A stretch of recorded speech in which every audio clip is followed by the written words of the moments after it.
We try and read sort of annual reports for all the companies we invest in. Obviously, most annual reports get published within a space of about 3 weeks of each other towards the end of April. So it takes a bit of time, but reading annual reports is a very important discipline because that's where you get the information not only that management want to present to you, but also the auditors feel that management ought to present to you. And so reading the annual reports, making sure you understand as far as possible the notes, the accounting treatments that management are putting through is very useful. And so annual reports are time consuming for companies to prepare, they are time consuming for investors to read, but they are actually a very important part of corporate investor relations, and I would certainly not want to see them got rid of in any way.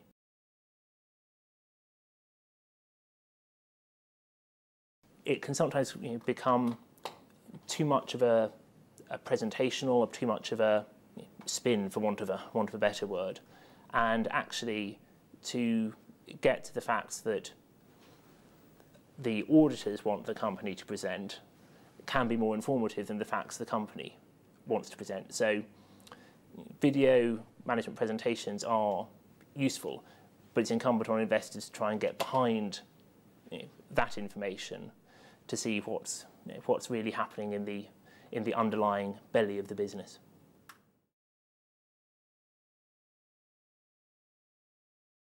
We certainly try and read the financial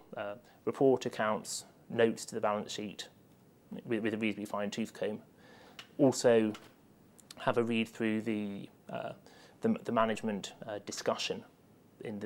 before the actual financial reporting, in order to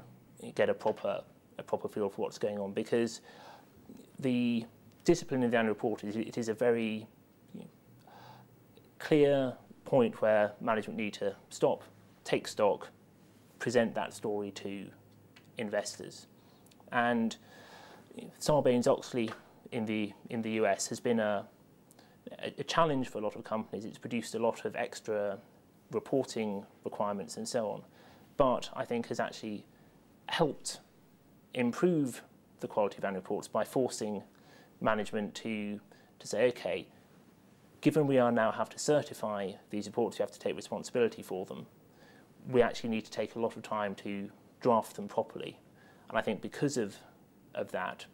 that's been one of the positive things to have come out of the Sarbanes-Oxley reforms.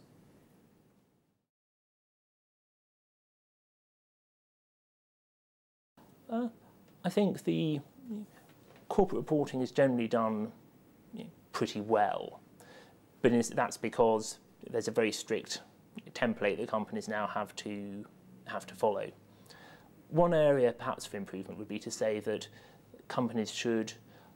avoid, as far as possible, having what we call recurrent exceptionals in their accounts. Now, there are good reasons for having exceptional charges in corporate accounts, but when they recur year after year, and therefore restructuring this business, restructuring that business, we tend to feel that actually restructuring is then an ongoing part of doing business, and so it would be better if companies took those costs above the EBIT line as a normal cost of doing business, just like paying staff salaries, rather than trying to strip them out and say, actually this is exceptional. So our one quibble with a lot of companies is that exceptional seem to come back on a rather more frequent basis than the word exceptional would imply.